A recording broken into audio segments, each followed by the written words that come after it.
I'm Kass, and this is Honey. And we're regular Canadians enjoying weed. And we are here at Shambhala Music Festival with Jeff and Chandon. Welcome. Hey, thank you. Thanks for having us. We met them at a media mixer, and tell us all about your radio show and all the exciting things that are coming up for you. Well, Shannon and I, we run 2 publications out of Edmonton. I run a community radio station, and she runs a magazine for the arts, and we're collaborating on our project here at Shambhala to kind of give a background look into the festival, talk to some artists, some guests, some of the organizers, so people can kind of get a little bit of a feel for what goes into putting on the festival, just on the other side of the curtain. That's awesome. That is so awesome. This summer we've been collaborating together a lot. We've been putting together a huge festival tour, this being our 5th stop on the tour. And It's known as the Electric Kool-Aid Festival Tour. Yes. How fun. Oh my God. Yes. It's fitting, I thought. Yeah, hell yeah, it That's is. fitting for this festive event. Come like bashing through like the Kool-Aid man, having fun and good times. Like, yes. That's what we're here to do. That is. Oh, yeah. And this is your 5th festival. You're This living it summer, up. yeah. This is so Sure. awesome. This summer, yeah. Yeah. I like Shambhala is one of the longest running, most successful, safest, happiest, best reputation, most fun festivals, and that's because they've had this close-knit community running it, the same farm, the same location. Like it's special here. Yeah, We love definitely it. safety oriented. Yeah, sure. it really, like the harm reduction efforts are inspiring, amazing. They talked about it at that media event we were at, and how cool was it to hear just all the good things they're doing. I really love seeing the big lineup of people waiting in line to safely test what they're going to consume later, because, you don't want anyone getting hurt, and it really is so necessary at an event like this. It really takes away the stigma too. It shows people that you don't have to hide what you're doing, but you're very supported in any of your choices. And it's not that you're being convinced to go do any substances, but it's there if you choose to, which Yes. is nice. I notice a lot of our American friends that come up here, they're either really surprised or really delighted that that's something that exists, because like in a lot of places that would just is inconceivable. Yeah. And they don't have any of that because they don't want to encourage it. But if you know the community and the festivals, like it's gonna happen. So if you're gonna do it, you might as well try to keep it as safe and regulated as possible. You've said it exactly right there. Like in Australia, they've only dabbled in pill testing a handful of times at festivals, but mostly banned them. The few times they did it saved lives to people who would have overdosed from a poisonous thing. And yet now at every festival, every summer, young people are overdosing and losing, fentanyl, all those same problems. And it's a ridiculous attempt. We know that humans want to have sex, and that abstinence is key isn't effective. We know that humans, adults, are going to want to unwind and experiment with their mind, and so saying don't do drugs isn't the answer. The answer is saying do safe drugs, let us help you, have a safe time doing it. We can all have fun like adults, and it can be successful, and so we Yeah, love they it have here. that nice chemistry board there too, so it's like know what you're doing and what it works And what with to and what mix it with. doesn't work with. Exactly. Because chemistry is real, and you Yeah. get the wrong chemicals and it can cause you a real bad time. Totally. We need education.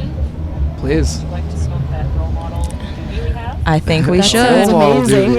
It is called Regular Canadians Enjoying Weed. We better do some enjoying. And yeah, we're being absolute role models with our harm reduction, safe drug promotion chat. So thanks, role model. We're going to smoke one of your handy dandy doobies for on the move at a festival like Shambhala. Is this a federally regulated doobie? Ooh, good question. I think Probably not. I think that if Just as we brought the doobie. well, I was about to say, I think that if friends give you weed, then that's totally kosher. You're always allowed to share weed with friends. So this is Exactly. something I'd like to share with you. Thank you. Well, it's really nice. I was mentioning earlier on, like this is the first Shambhala ever where weed's legal. Like we always used to pretend it was, as it should be, but now it is. So Yeah. we did it, guys. It's a huge step. It is a gigantic, insane step. You're right. This is a historic, legal doobie at Shambhala. Yeah. Hold your microphone when Well, you light that. I was like, you're maybe you want to hear the doobie inhale? No, I don't. We'll see if I can do it one-handed. All right, ready? We'll see if we can do it one-handed. You ready, everyone? No. I believe in you. Almost like you've done it before. Is this your first time? Nobody's. I have enjoyed one or two times before. Oh, Well rolled. right? This is the thing with role models is that I need these. I'm a famously shit roller. And so it's good to have something that's structurally sound. That has a nice taste to it. Thank you for that. Tasty terps. We've learnt so much about weeds since starting this channel. Like, I bet. regular, right? What's your favorite weed fact? Favorite weed fact. Oh my gosh, that is a really. I sometimes like to tell people, like, maybe in Canada people know, but especially in Australia, like, did you know we have an endocannabinoid system? Like, it was discovered really recently. It's like a special. Which way did it go? Did I pass it to you? You know, it is like uniquely able to interact with the chemicals in cannabis. Like, this is a huge deal, just like how opioids, you know, affect our pain receptor systems. This is like a huge thing that they're just learning, you know, affects homeostasis, and is crazy. And that alone is, people are like, endo know what now? Like, it's not known. Well, there's a lot of examples in nature where an animal and a plant will evolve alongside each other and benefit each other, and humans have cannabinoid receptors, and it's obviously been around for a very long time. It's like the only drug that predates beer, I think. Yeah. And it's like, so maybe cannabis is the plant that humans grew up around. Like, maybe that's the one that goes back the whole way. It's our Yes. coevolutionary plant partner, as David Melmo Levine would say. He's a huge advocate for that, and he says we need to just learn to accept, embrace, and love our coevolutionary plant partner, and all will be right in the world. And maybe he's right. And speaking of our plant partner and cannabis, why don't you tell the colony all of your exciting news? I was taking on a project to raise some money for the radio, and I was doing a lot of different projects around town. And when cannabis was legalized, or being legalized, and they announced that they were going to have private distribution in Alberta, I looked into it and started getting into everything I could and go to the meetings and the info booths and all that. And one step after that led to another, and it started to become more reality. And I signed the lease on a pot dispensary last week. Yay! Yeah, right. Where can everybody Congratulations. find this pot dispensary one day? What will it be named? Well, there's two names that it could be, and that's going to be settled in the next week or two. There's some negotiations going on right now, so I'm going to leave that out. But it's in North Edmonton. It's on 167th Ave and 82nd Street. So if you're in Edmonton and you want to get stoned, come check me out. Probably open in October, November. And do it. He's a super nice guy. Go on down, check out his cannabis store when it opens up. Oh my God, that is amazing. There's probably going to be music from the radio playing Oh, there. for sure. I was just about to say, Sure. hopefully this is going to be like a fusion of everything. We'll be able to listen to your radio show, buy some weed, and then sit down and read your magazine. Yeah. Well, that's the thing. It's like, Forward to our invitation to the grand opening. yeah. Well, Totally. community radio and selling weed like works so well together. Community. It's all like loving people who just want to like have a good time, you know, and be entertained, think differently, talk about ideas. I love that. You've That's what fused this so many is. great things together, you guys. Collaboration is key. Exactly.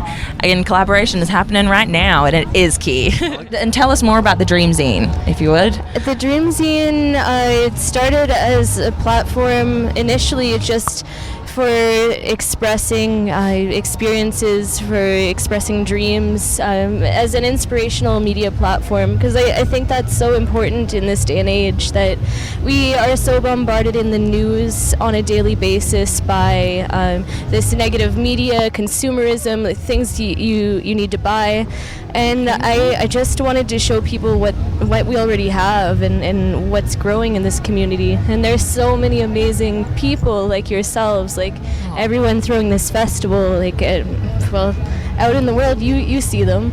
They just need a platform, and so I created this as a platform to help better people, to help educate people, to help inspire people. And I love that. Message you have for everybody. Thank you. I couldn't do it without these kinds of collaborations with Jeff, with the radio. He's taught me so much. It's been unreal, and like a That's so crazy great. journey. He's seen my first few interviews. Yeah, for sure. They were. Well, I remember when I met interesting. Shannon, we had done a couple of studio session shows where bands would come in and we'd interview them. And I just lost some hosts because they got hired by CJSR. And I met Shannon, and she's like, and like, I don't want to, like, I like the behind the scenes stuff. I don't really like being on microphone so much.